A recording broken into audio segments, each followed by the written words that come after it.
Нема заразени дечиња од хепатит во 5 клона од детската градинка Павлина Велјанова во Кочани, тврди денеска за телевизија Стар директорката Дитка Миткова. Ова не значи дека превентивните мерки не се насила, напротив, истите интензивно се применуваат. Како?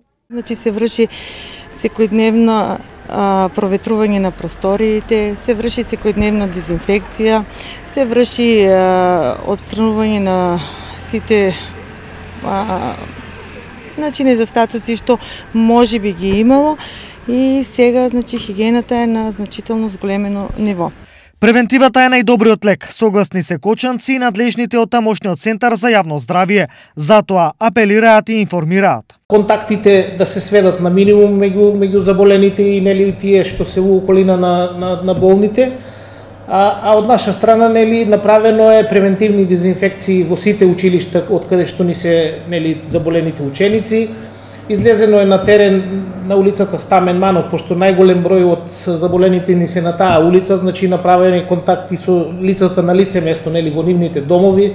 Од првичните евидентирани 21 заразен кочанец од хепатит А, денеска истата се искачи на 30. На инфективното оделение во моментов се хоспитализирани 11 пациенти од различни возрастни групи, информираат за ТВ Стар извори од Штипската клиничка болница.